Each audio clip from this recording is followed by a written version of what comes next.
Se a nossa saúde mental fosse um caminho, como este que eu ando agora, é certo dizer que ele teria pedras. Pedras no meio da jornada, como diria Drummond. Pensar em saúde mental é pensar em tudo que contempla a sua existência. O problema é que na era da hiperconectividade e da ansiedade exagerada, ficou difícil dar nome àquilo que precisa de contemplação. Portanto, seja muito bem-vindo à sua próxima dose de diálogo e inspiração de hoje.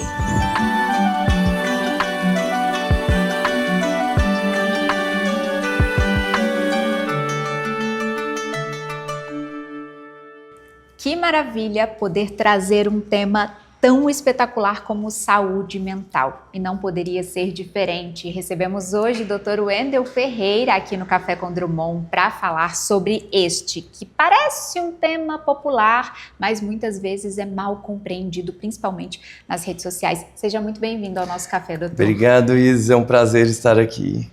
Doutor, eu acho que eu tenho muitas perguntas, como curiosa, como paciente, como entusiasta da psiquiatria, mas principalmente hoje como jornalista. Quando a gente fala de saúde mental, eu tenho muito receio de como as pessoas interagem com esse tema. Primeiro que eu acho que a gente viveu uma época em que falar de saúde mental era tabu. Então, dizer que você precisa de ajuda, dizer que você precisa de um diagnóstico, acaba sendo um problema. Depois, a era dos autodiagnósticos, principalmente vindos dos pequenos cortes de rede social. E aí a gente tem um segundo problema. Como psiquiatra, como uma pessoa que dedicou anos aos estudos, e eu tenho certeza que continua fazendo isso, como que a gente poderia explicar o que de fato é a saúde mental no ser humano? Isis, na verdade, hoje ainda nós temos pessoas que não acreditam nas doenças da mente. Né? E temos pessoas que ainda não têm coragem de vir ao psiquiatra, apesar de ser uma porcentagem muito menor do que antes. Mas depois que começam o tratamento, enxergam e veem a melhora e pensam, por que não vim antes? Hoje tem duas causas que as pessoas ainda não procuram o psiquiatra. Uma, porque não sabem que estão doentes, e a outra, porque ainda tem o preconceito de vir. Então são essas duas causas. Às vezes eu faço uma palestra em algum lugar que eu trabalho e logo depois as pessoas começam a procurar. Não só os que estavam assistindo, porque os que estavam assistindo levam a informação para os outros que eles veem que estão doentes pelo que escutou na palestra. Então logo depois aparece marido, aparece filho, amigos, vizinhos, estão procurando porque aquele que assistiu leva a informação. Então as palestras são muito importantes. Então nessa hora a gente consegue atingir pessoas que não sabiam que estavam doentes. Não do preconceito, mas que não sabiam que estava doente. As pessoas que têm um preconceito, às vezes elas demoram muito a procurar. E aí quando procuram é naquele momento que está muito doente. Porque as doenças da mente são uma inflamação do cérebro. Precisa de tratamento. E tem tratamento, né? Eu acho que esse é o primeiro passo, é entender que não é uma luta sem vitória, muito pelo contrário, existe qualidade de vida a partir do momento que você inicia esse tratamento. E eu percebo que muitas vezes a gente mascara essas consequências das doenças da mente, achando que são coisas da personalidade. Fulano só é explosivo, ele só é muito ansioso, mas tratando isso como se não fosse uma patologia, porque dizer que é doença parece que há uma condenação, né? É para todo sempre. E talvez seja, mas com o tratamento certo a pessoa pode melhorar a qualidade de vida, não é isso? Nossa, melhora muito. Aí quando você me disse aí, o preconceito do nome de uma doença, aí eu vou falar às vezes aqui um pouquinho de pais, que não é uma doença, mas é um transtorno do espectro autista, por exemplo, que tem muitos pais que não querem aceitar esse diagnóstico para o filho e não sabem o tanto que está prejudicando aquela criança ali enquanto está novo. Porque se isso é descoberto lá para os seus 2 anos de idade, e ele começa a fazer terapias, porque quando a pessoa do transtorno do espectro autista começa a fazer terapias novo, até aos 9 anos de idade, ele consegue desenvolver muito mais. Então, talvez seria uma coisa leve que no futuro, talvez ele não ia ter sofrimento. E por não fazer essas terapias, no futuro vai vir um sofrimento. Geralmente vem acompanhado de uma depressão, porque vive um mundo diferente. E eles crescem sem entender por que o mundo é diferente. E aí um psicólogo, as terapias ali vão ajudá-lo demais para o futuro. Talvez não iam ter problemas. Então, muitas vezes, por erro dos pais. Antigamente não, porque ninguém sabia. Ninguém dava o diagnóstico. Mas hoje se tem. Então, eu tenho muitas mães que falam que os pais não acreditam que tem o autismo e que não é para levar. E às vezes levam até escondido. Estão atrapalhando o futuro daquela criança. Atrapalha o futuro, o desenvolvimento e muitas vezes essa dificuldade de acessar o diagnóstico vai prejudicar toda uma vida. Uma vida. Eu falo isso por experiência própria, né?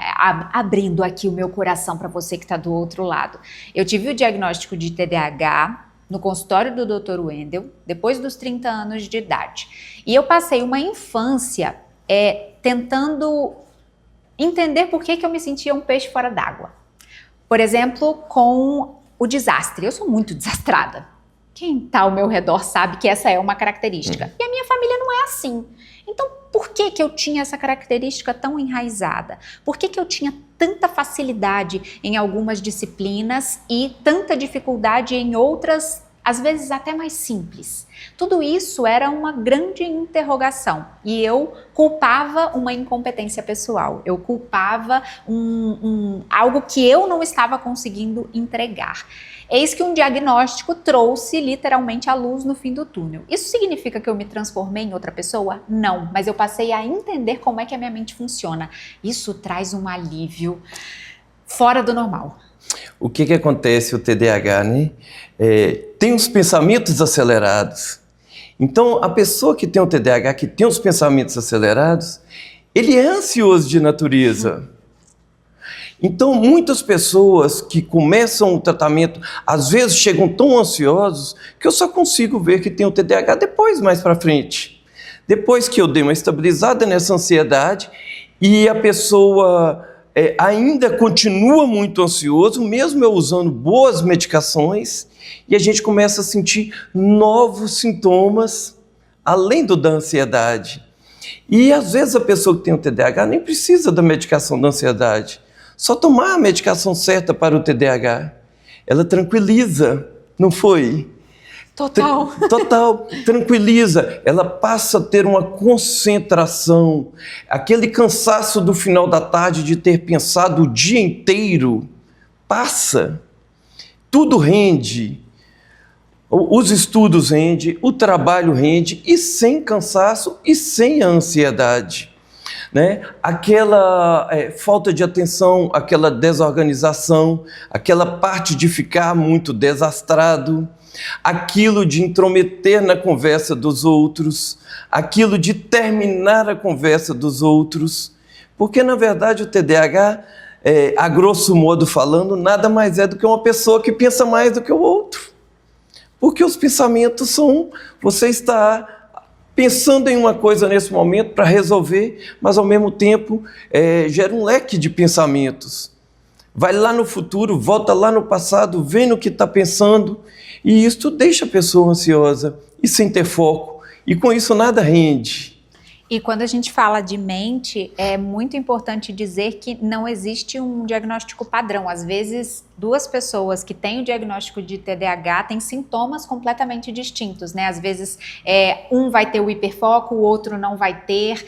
Eu leio muito sobre o tal pensamento arborizado e eu acabo me enxergando ali dentro, eu vou fazendo 1000 associações com coisas distintas para tentar construir uma coisa só. E o hiperfoco em coisas aleatórias. Do nada, meu hiperfoco tá no Titanic. E eu quero saber tudo sobre o Titanic, como é que ele foi construído, quantas pessoas tinham dentro do barco. Eu assisti o filme mais de 150 vezes, eu sei todas as falas de cor.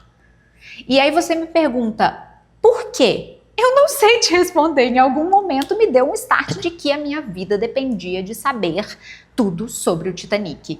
E hoje eu consigo entender esse momento da vida como um hiperfoco. Isso significa que é constante, é para sempre? Não. Você vai trocando de áreas de interesse. E ter essa consciência hoje me permite trabalhar com mais previsibilidade. Eu sei aquilo que vai me chamar a atenção e eu sei como eu posso aproveitar a melhor parte disso, né? Porque a gente tem que aproveitar a parte boa. Sim, com certeza. Essa parte do hiperfoco, ela é muito interessante, que um dia eu diagnostiquei um rapazinho pelo hiperfoco que ele teve em coisas dentro do meu consultório. Ele ficou o tempo inteiro, era um rapazinho de uns 10 anos de idade, ele ficou o tempo inteiro ali mais agitado, lá dentro do consultório, mas em um determinado momento ele parou, enquanto eu conversava com a mãe dele, ele ficou concentrado num objeto que tem dentro do meu consultório, que depois eu comecei a chamei ele umas 3 vezes, para ele conseguir prestar atenção no que eu estava falando, porque ele ficou muito concentrado naquele objeto. Então tem um hiperfoco muito grande no que tem interesse, e uma falta muito grande de foco no que não tem o interesse, né? Eu tenho um paciente que eu dou muito exemplos dele, provavelmente eu devo ter dado até esse exemplo dele para você, que ele foi em uma consulta comigo levar a esposa dele. E neste momento eu vi que ele tinha um TDAH. Nesse dia eu passei uma medicação para ele, pedi para ele voltar 2 meses depois, para a gente fazer uma consulta de verdade. Ele voltou 2 meses depois e me disse assim, Wendel, eu tive a primeira promoção no meu trabalho. Ai. Depois de 2 meses. E eu usei uma determinada medicação com ele. Nesses 2 meses depois, eu abri um leque de outras medicações e a gente tentou uma outra. E nesses 6 meses que ele voltou comigo, porque ele se sentiu muito bem, ele já tinha pedido demissão do trabalho dele e tinha aberto o próprio negócio. Uau. Então era um rapaz muito inteligente, porém ele não tinha foco, não conseguia mostrar a inteligência dele, porque não tinha foco. Ou seja, né, a gente tem um leque de possibilidades a partir do momento que a gente se permite fazer este diagnóstico. E é muito importante que isso seja feito com um profissional qualificado, com alguém da área, porque infelizmente em terras de internet, terras que parecem sem lei, apesar de não serem, muitas pessoas acreditam numa boa oratória, porque é muito fácil falar bem coisas erradas. A gente percebe que tem muitas pessoas que conseguem articular uma boa comunicação, mas se a gente espremer ali que conteúdo que sai de verdade, não tem conteúdo. E para uma pessoa que não entende do que está sendo tratado, facilmente ela pode se sentir convencida. Qual é a dica, doutor? Para essa pessoa que está sempre ali na rede social, no Instagram, a gente tem visto muitos conteúdos sobre saúde mental, mas no fim nem tudo é crível, nem tudo é verdade. Como que a gente faz esse filtro para dar um nome certo, um diagnóstico certo, como procurar um profissional correto para isso? Gente, aí eu quero dar um exemplo em cima dessa pergunta, porque no consultório chega muita gente nos falando que tem o TDAH, porque tudo que viu na internet indicou que é um TDAH. Porém, gente, a ansiedade, às vezes, vai mascarar muito um diagnóstico de TDAH, porque os sintomas parecem. Às vezes, com a ansiedade, a depressão, ela leva a pessoa a ter baixa concentração e aí ter baixo rendimento, fazendo com que a pessoa que é leiga e lê na internet acha que tem o TDAH. E às vezes compra medicação no mercado negro e fica tomando medicação para TDAH que não vai fazer efeito, não vai melhorar, porque na verdade a pessoa tem uma ansiedade ou tem uma depressão, precisa-se de cuidar da causa para ter a melhora da sua baixa concentração, que é a ansiedade ou é a depressão? E no caso da depressão é muito importante também que a gente entenda que nem sempre tem um gatilho, né? Nem sempre tem uma raiz óbvia para o mundo, e às vezes esses sintomas vão ficando mascarados ali dentro do contexto geral, não é isso? Sim, vão ficando mascarados. Uma coisa que eu queria falar com vocês, por exemplo, o TDAH, a maior causa do TDAH, a grande maioria, é genético. Porque tem muita gente que não sabe. Pode acontecer que ali um parto deu errado, o bebê demorou a nascer, teve uma hipóxia, mas geralmente a grande parte é genética, tá? Tem alguma movimentação cerebral, doutor, que a gente conseguiria ver isso nos olhos ou num exame, ou não? É sempre um diagnóstico construído com testes, aquele diagnóstico mais subjetivo? É aquele diagnóstico mais subjetivo. Perfeito. Sim. Então, ou seja, não é algo que você tem como fazer um raio-x, né? Não tem como fazer um raio-x. Chega muita gente pedindo exames, né? Mas não tem jeito de fazer um raio-x. É através da nossa anamnésia mesmo. E é muito importante procurar um médico e não pegar um diagnóstico do Google. Não dá certo, gente. É muitas coisas que tem aí relacionadas que vão nos mostrar que pode ser outro diagnóstico. O senhor falou sobre o autismo, eu queria que a gente voltasse um pouquinho nesse tema, porque essa é uma dor, principalmente para muitas mães atípicas que recebem um diagnóstico no colo e não sabem o que fazer com isso. Principalmente quando a gente está tratando de uma mãe que não tem uma condição financeira de colocar o filho para fazer 30 horas de terapia intensiva, que a gente sabe que essa é uma solução, essa é uma das medidas palpáveis, mas não é a realidade de todos, né, doutor? Infelizmente. E eu sei que existem níveis distintos de autismo, né? Quando a pessoa precisa de um suporte nível 1, nível 2, nível 3.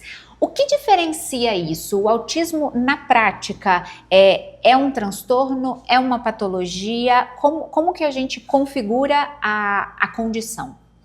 Olha, na verdade o autismo é um transtorno. E aí nós temos essa diferença que hoje mudou um pouco, a gente já não usa mais dessa forma. Agora nós temos o CID-11, o transtorno leve, se ele é descoberto bem no início e ele, através dessas terapias, a criança faz no seu tempo correto, ele vai ter muito menos sofrimento pela frente, vai desenvolver muito mais, vai ser uma criança que vai casar, que vai trabalhar, vai ter seus filhos, certo? Agora, quando vai ficando mais grave, o suporte mais avançado, não é fácil, porque geralmente ele está associado a uma deficiência intelectual. O suporte mais leve, geralmente ele está associado a um TDAH. Muito difícil, até ajuda a gente a diagnosticar, às vezes, um autismo. Eu uso muito isso. Quando eu vejo uma criança que eu já sei que tem TDAH, mas que parece que tem um autismo associado. Isso já faz eu pensar, levantar um ponto de interrogação para o autismo. Mas quando é um suporte 2 ou 3, a gente já logo associa a uma deficiência intelectual. E aí é um sofrimento maior para a família, porque não é fácil, porque geralmente eles são mais irritados, são mais agressivos, gostam muito de ficar isolados, e isso faz com que a mãe e a família viva mais isolado. É mais difícil. E aí, quando a família não tem condição, porque não é fácil e não é barato fazer tudo, é muito difícil. Eu vejo muito sofrimento dos familiares. E eu tenho pacientes que eu vejo esse sofrimento. Um tratamento desse com psicólogo, com terapia ocupacional, com fono, ele gira em torno de uns R$ 2.500.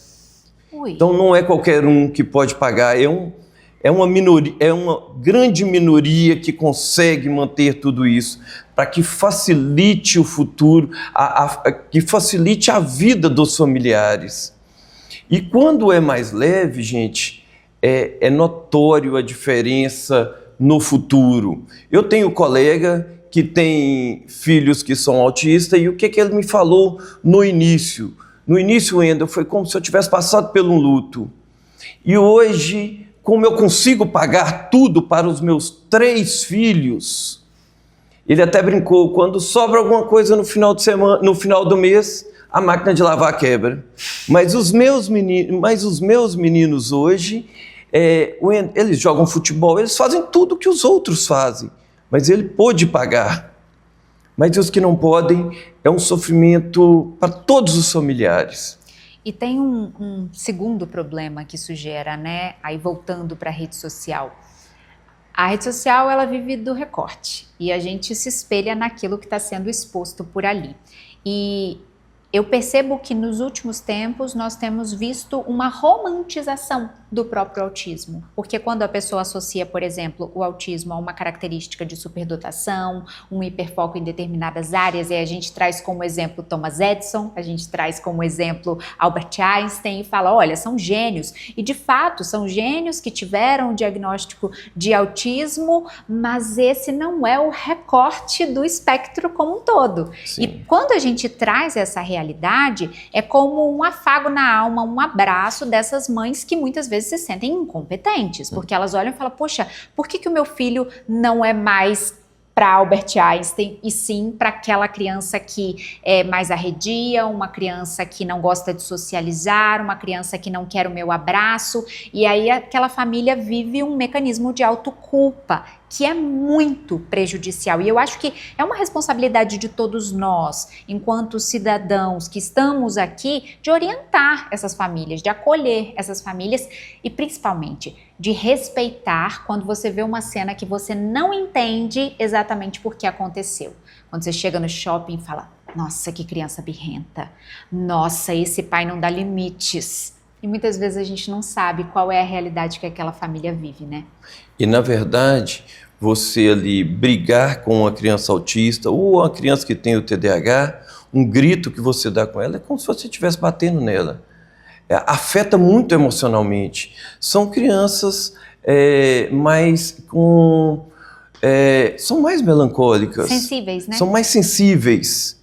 Então, a gente tem amigos que eu tenho na família que tem o TDAH. Então, às vezes, a gente vê um dando um grito e ele chorando como se tivesse apanhado. Mas não é isso. É porque é mais sensível.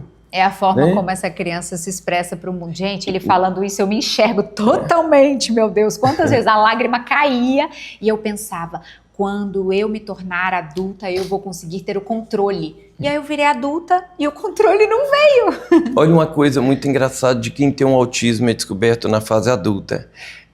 A maioria me fala assim, hoje está tudo explicado do meu passado. Eu entendo tudo. Por que eu era tão diferente? E às vezes essas crianças tomam muitos adjetivos na escola. E aí eu tenho um paciente maravilhoso, uma pessoa que eu adoro no dia que eu vou na consulta com ele, que ele vem na consulta, que a gente fica conversando. Ele falou assim comigo, Wendel, eu tinha tantos adjetivos e um deles era de retardado. Olha isso. E hoje ele é uma pessoa brilhante, bem-sucedido, e ele fala, agora eu entendo tudo. Ele é uma pessoa que a gente gosta, eu gosto de conversar com ele. Minha consulta com ele passa do horário porque a gente fica batendo papo.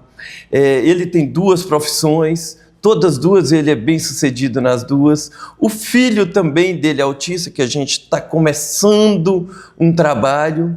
Mas ele é muito bem sucedido, mas ele falou, olha, depois que eu entendi o que eu tinha, justificou todo o meu passado. E por que aqueles adjetivos meus? O que atrapalha muito, que leva a pessoa a uma depressão.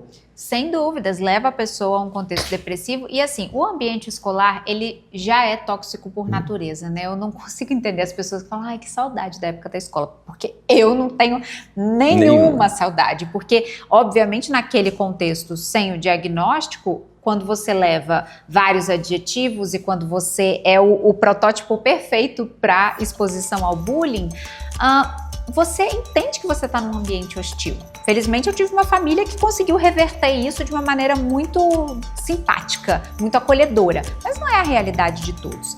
E é justamente sobre esse reflexo na vida adulta que eu quero que a gente fale no próximo bloco, com o objetivo de trazer até para essas doenças ocupacionais, como o burnout, né, que agora tem um nome, agora tem um lugar de fala que antes não se tinha. Daqui a pouquinho, o Café com Drummond volta com muito mais papo sobre saúde mental.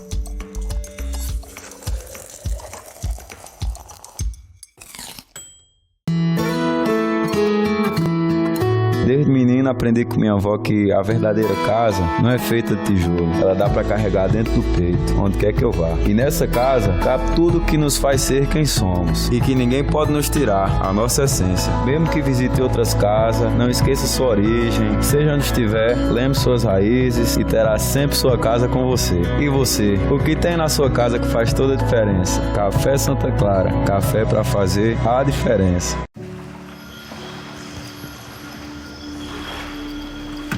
Toda vez que eu entro nesse rio, eu me pego pensando na vida. Eu sempre achei que o futuro era algo lá longe. Um dia eu comecei a pensar naquele outro futuro, o que está mais pertinho da gente. O futuro pode estar em cada coisa que ajuda a melhorar nossa vida. É bonito de ver os meninos felizes da vida, o tempo trazendo coisas boas, a vida se iluminando.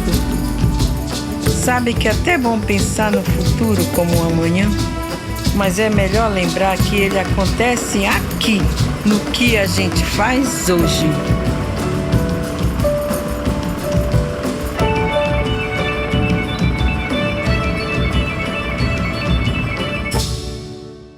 Chegou aquele momento do programa que eu adoro, a nossa pausa pro café. No Pará, todo mundo tem uma história com o Café Santa Clara. Há mais de 65 anos, o Café Santa Clara faz parte da nossa rotina, seja no café da manhã em família, na pausa do trabalho ou no café da tarde, com cafés para todos os gostos e ocasiões, tradicionais, especiais, solúveis, cápsulas, cappuccinos e muito mais. Eu selecionei o meu coado por aqui, que tá, é claro, uma delícia. Café Santa Clara, a diferença é clara. Já estamos de volta com a sua dose de diálogo e inspiração. E se você acha que o momento do intervalo é só para você, não é não. Estávamos aqui nos bastidores dialogando sobre a temática principal do nosso programa. E o doutor relatou justamente alguns detalhes, principalmente sobre o espectro autista, que acabaram passando batido no bloco anterior. Então eu queria que a gente retomasse esse assunto porque é de grande valia para a população que muitas vezes está cheia de dúvidas, mas não sabe por onde começar a entender mais sobre esse espectro que é tão comum nos dias de hoje. O que eu queria dizer, gente? Geralmente o paciente já adulto, para a gente descobrir e dar o diagnóstico ali do autismo, às vezes dificulta um pouco. E tem uma coisa que eu vejo que em todos acontecem. Eles sempre me falam assim, doutor, teve épocas da vida que eu fazia coisas para me enturmar, fazia coisas que eu não gostava de fazer, mas era para me enturmar, e eu via que eu não conseguia fazer daquela forma, eu via pessoas fazendo e eu queria imitá-las para poder enturmar, mas aquilo me gerava um sofrimento muito grande. Então é uma coisa que eu vejo que o autista adulto fez muito durante a vida, até descobrir que o diagnóstico, né, causando sempre sofrimento a eles. E quando a gente fala de sofrimento, a gente está falando às vezes até de uma dor quase física, né? Que para quem não sente isso, é difícil materializar, mas como diz meu pai, cabeça e coração dos outros é terra que ninguém pisa. E é difícil medir a dor do outro, né? Sobre cada coisa que nos acontece. Sim, com certeza. E as pessoas, elas começam a ver, gente, é por isso que eu não gostava de me enturmar, é por isso que eu não gostava de sair de casa, é por isso que eu tinha adjetivos na escola, é por isso que eu tinha uma insônia. Até a insônia pode ser uma característica? Sim, é uma característica também, de dormir pouco. Seletividade alimentar, é muito seletivo. né? Irritabilidade. Às vezes a pessoa vai do 8 a 80 em 5 segundos, né? Não gosta de barulhos, gosta do seu barulho, mas não do barulho dos outros. Tudo isso incomoda e gera sofrimento, onde a pessoa acaba, por não interagir bem, por não ter amizades, entrar numa depressão. E é muito sério falar sobre isso, porque às vezes estudando outras áreas, nós percebemos que pessoas replicam conteúdos preconceituosos que podem gerar um problema. Vou dar um exemplo aqui para vocês. Quando a gente vai estudar comunicação, quando a gente vai estudar oratória, uma das maneiras que os antigos ensinavam sobre perceber se alguém está falando a verdade ou não é a capacidade do outro de falar uma mensagem olhando no fundo dos olhos. Dizendo que se ele não está te olhando de volta, significa que aquela mensagem é uma mentira. E não necessariamente essa é uma realidade. Como o doutor falava, a dificuldade de olhar nos olhos, a facilidade de olhar para baixo, a dificuldade de manter uma interação do toque também pode ser uma característica autista, né? Sim. A criança, por exemplo, geralmente ela fica girando em torno de um eixo, não gosta de olhar nos olhos, não gosta de ser tocado, pode andar na ponta dos pés, mas nem sempre é tão fácil dar um diagnóstico, porque não são todos que têm todos esses sintomas. Cada um tem os seus sintomas, né? Eu tenho um paciente adulto que a gente gastou um tempo para conseguir dar esse diagnóstico, e quando eu fui conversar com a mãe para poder tirar algumas dúvidas, a mãe falou tudo ao contrário para que o filho não tivesse o diagnóstico. Depois o filho falou comigo rindo, Wendel, eu tenho tudo aquilo, e minha mãe me falou tudo ao contrário. Falou tudo ao contrário do que eu tinha, só para você não me dar o diagnóstico. Mas hoje eu consigo enxergar tudo. A minha dificuldade no meu trabalho é interagir com os meus clientes. Isso sempre me atrapalhou e fez com que ele ficava procrastinando em levar as coisas para os clientes por causa do contato. Doutor, agora uma dúvida pessoal, né? Curiosidade que talvez seja de outras pessoas também. O autista ou o TDAH, ele pode ter uma dificuldade em lidar com a diferença do outro ou com a limitação cognitiva do outro? Eu percebo que algumas pessoas que eu convivo que têm o diagnóstico, elas são mais irritadiças, principalmente com a ignorância ou a limitação do outro. Enquanto a gente tenta ter um pouco mais de paciência, não, ele está aprendendo, está no processo, a pessoa fala, mas como que não consegue? Essa é uma característica? Essa é uma característica, principalmente do TDAH, que ele não tem paciência de esperar uma pessoa que conta uma história mais longa e ele já sabe o final. Muitas vezes ele entra e conta o final da história. E assim, às vezes eles falam, eu já passei muita vergonha, minha mãe já chamou muito minha atenção, hoje eu controlo para não fazer mais isso. São coisas que acontecem que o TDAH e o autista, às vezes, ele vai se moldando ao longo da vida, o que faz com que a gente dificulte, às vezes, um diagnóstico no futuro, porque ele vai se moldando em não fazer mais determinadas coisas, mas isso gera sofrimento para ele. Olha, esses dias eu estava assistindo a um vídeo, e aqui é o momento da gente confirmar, né, com um especialista se isso faz sentido ou não, que a pessoa que explicava falava que existem até alguns gestos e jeitinho do corpo ficar, principalmente na hora de dormir, que podem caracterizar algum transtorno, por exemplo, o do espectro autista. E ele falava justamente sobre o punho mais dobradinho, assim como se fosse do Tiranossauro Rex, né? Sim. Que fica dobradinho. De fato, existe essa sintonia entre a forma como o corpo se expressa e os transtornos da mente? Sim, sim.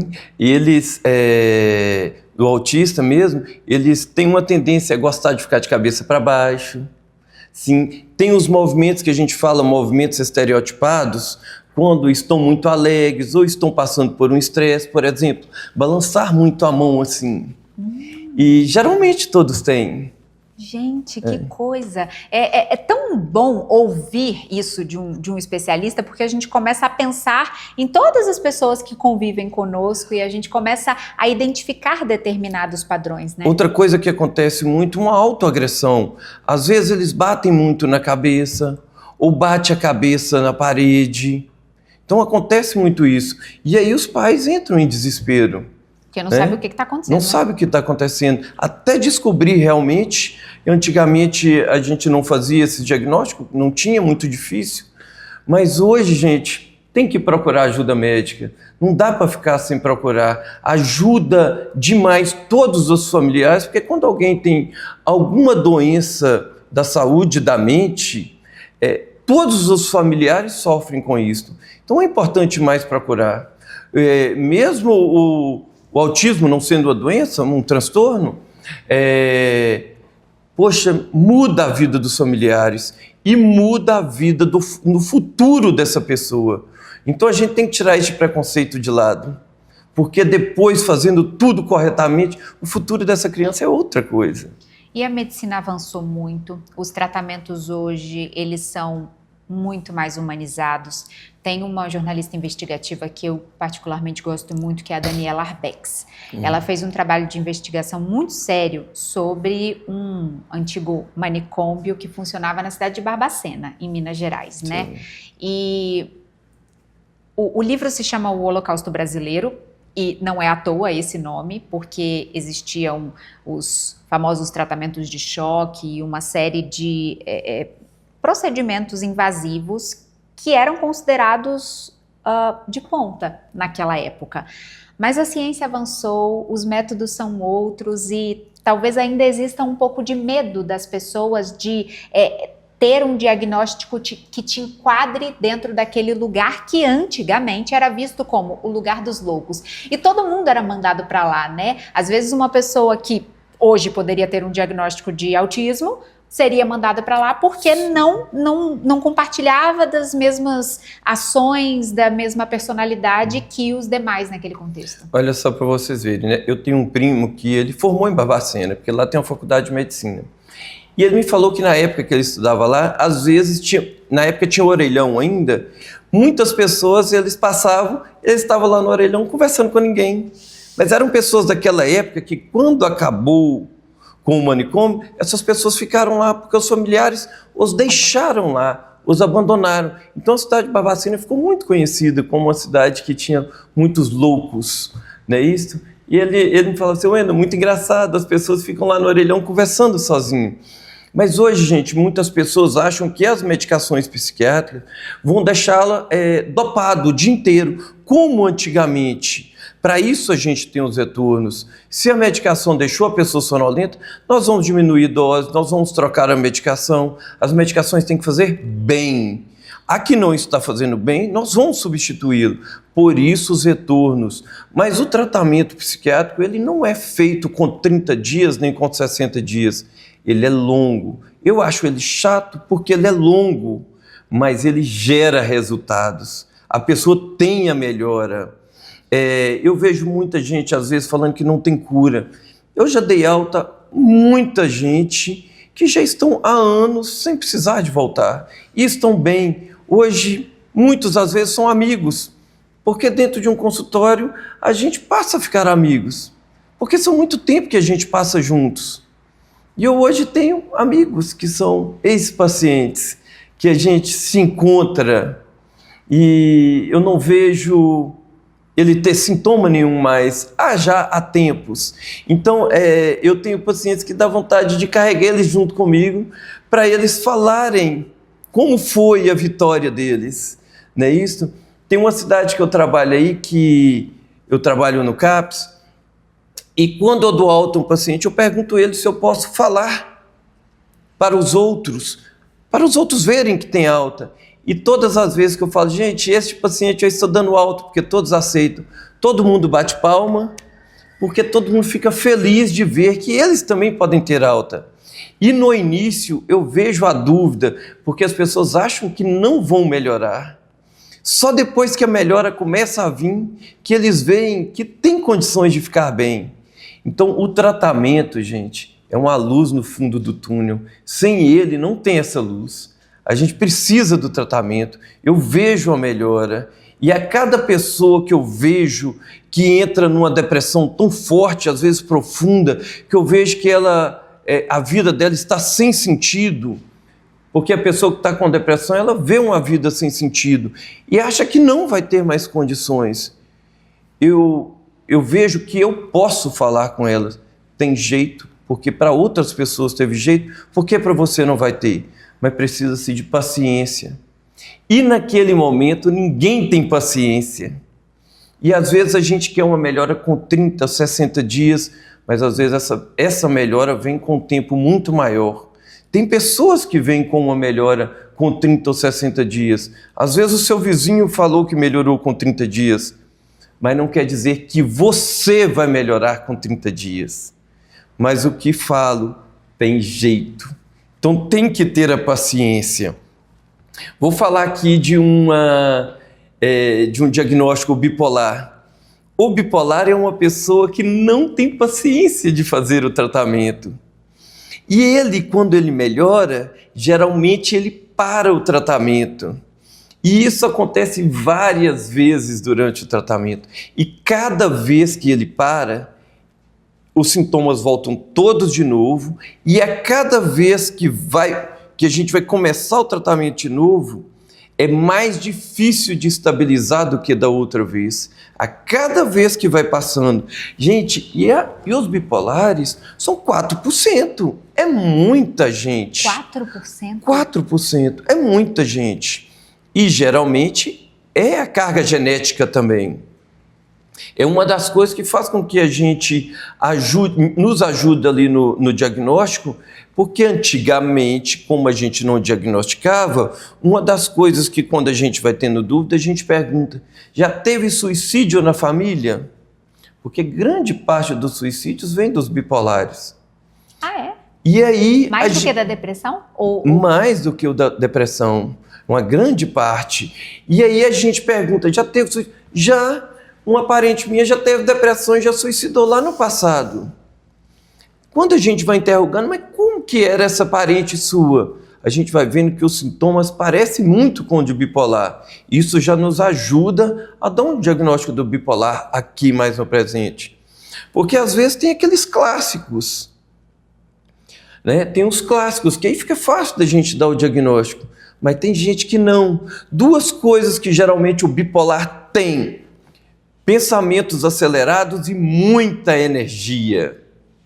Mas o bipolar, ele oscila com fases depressivas, que às vezes a gente gasta 10 anos para dar um diagnóstico de bipolar, porque ele chega em nosso consultório numa fase depressiva e ele permanece naquela fase depressiva por um grande tempo. E a gente tratando de depressão, ele não vai melhorar. Muitos pacientes que às vezes já vêm de outros colegas, de muitos anos fazendo tratamento de depressão, é uma coisa também que me leva a pensar, será que não é um bipolar? Faz tratamento de depressão há tanto tempo, sem melhoras, períodos de melhoras, depois cai novamente, sem ter motivo. Então isso nos leva, o bipolar geralmente ele tem fases de uma depressão profunda, que leva ele a pensar em suicídio. Às vezes ele pode escutar vozes, ver coisas. Às vezes tem uma fase que ele está com a autoestima lá em cima. Olha no espelho e fala, nossa, como sou bonito.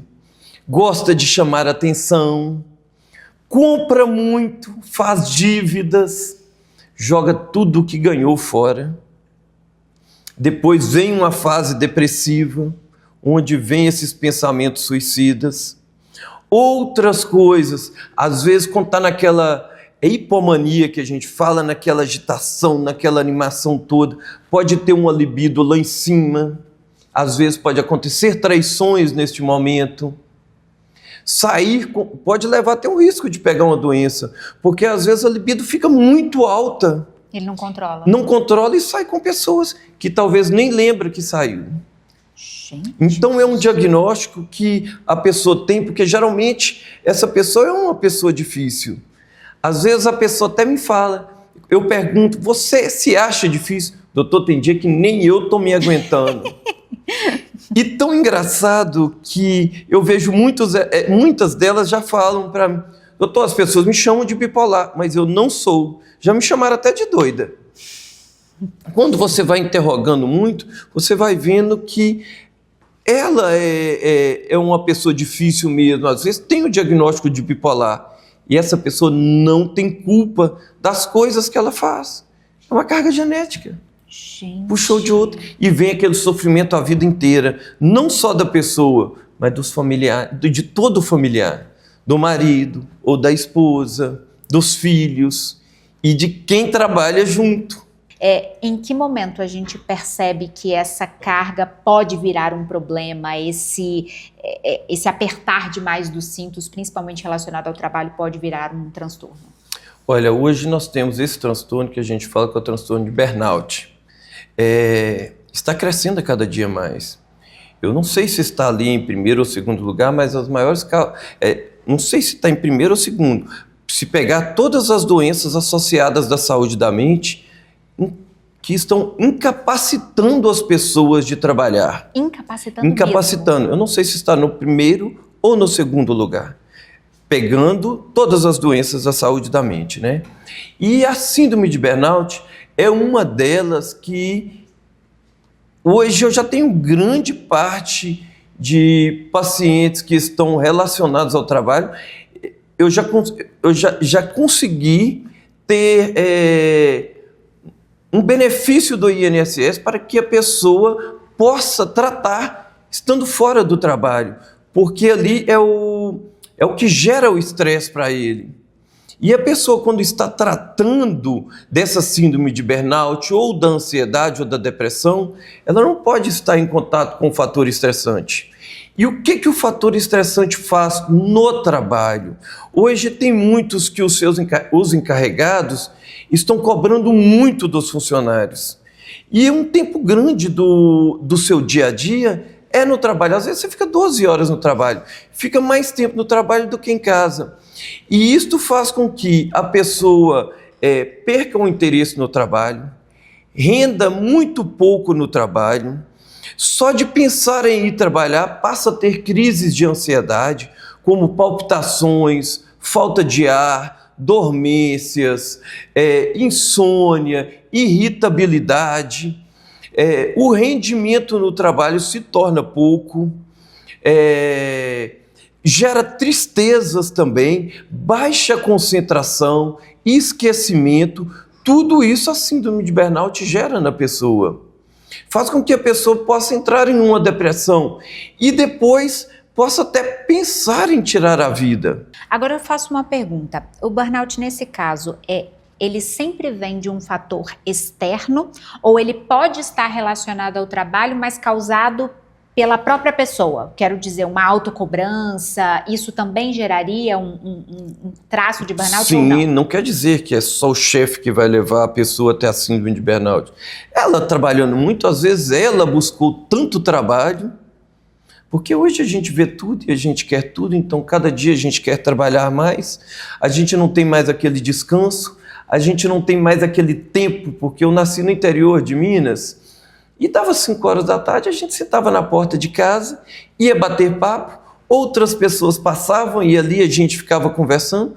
Não existe isso mais. Eu tenho um paciente que eu pergunto, está interagindo mais? Doutor, estou cheio de amigos. Eu já pergunto, mas é amigo físico? Não, é tudo na internet. Este não conta. A gente precisa de interagir. A gente, num tratamento psiquiátrico, a gente precisa de se divertir. É uma parte do que o paciente precisa ajudar no tratamento. Eu considero um bom tratamento é quando tem um apoio familiar, porque às vezes os amigos e os familiares atrapalham no tratamento, porque eles falam que são frescura. E é muito difícil uma pessoa melhorar sem a ajuda dos amigos e dos familiares.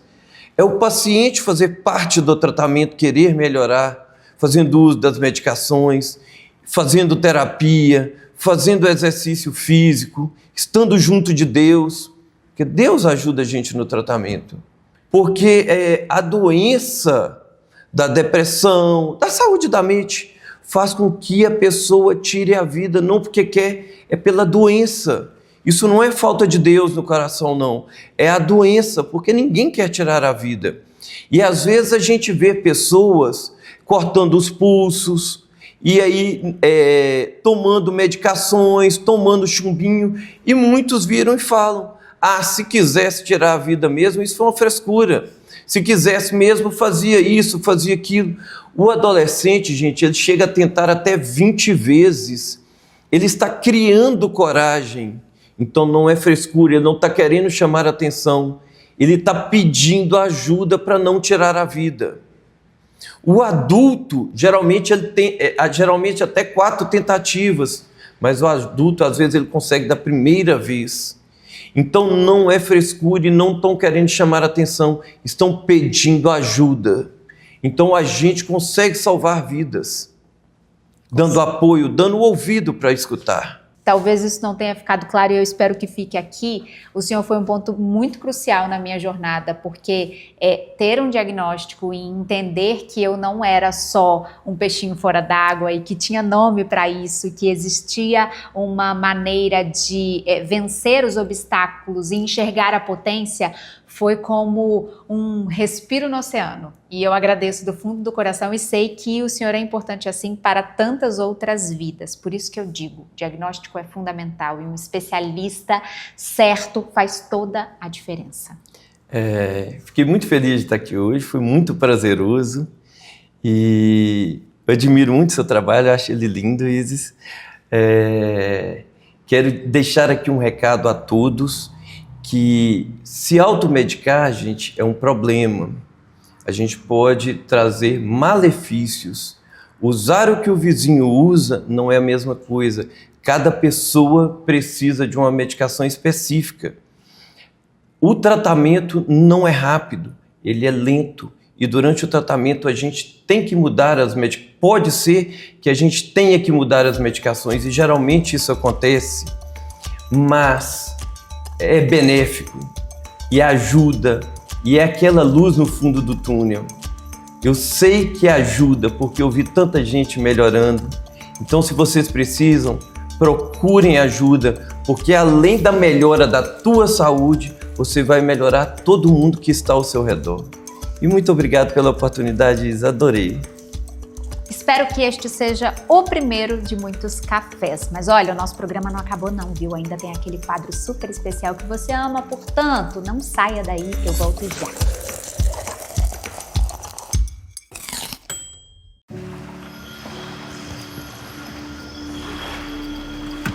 Toda vez que eu entro nesse rio, eu me pego pensando na vida. Eu sempre achei que o futuro era algo lá longe. Um dia eu comecei a pensar naquele outro futuro, o que está mais pertinho da gente. O futuro pode estar em cada coisa que ajuda a melhorar nossa vida. É bonito de ver os meninos felizes da vida, o tempo trazendo coisas boas, a vida se iluminando. Sabe que é até bom pensar no futuro como um amanhã? Mas é melhor lembrar que ele acontece aqui, no que a gente faz hoje.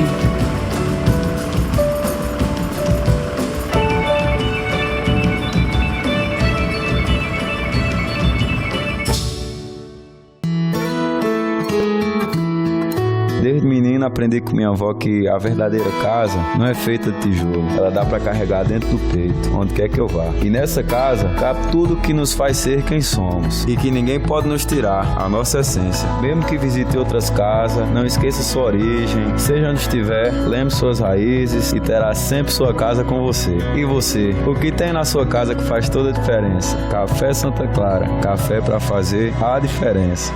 Já estamos de volta com o seu Café com Drummond e agora chegou o momento do seu quadro favorito, o Energia para Crescer. Fazer, produzir, entregar. Em tempos de produtividade exagerada, é preciso contemplar o tempo. Por que não lidar com mais leveza, até com aqueles processos que te dão dor de cabeça? Esse é um dos temas centrais do nosso convidado de hoje do Energia para Crescer. Olá, eu sou Wesley Oliveira, economista, já atuo nessa área há muito tempo e hoje eu tenho o privilégio de estar aqui participando do Energia para Crescer. De antemão, já agradeço demais o convite. A mensagem que eu quero trazer para vocês hoje é sobre leveza, né? E aí lá vai uma economista falar sobre leveza.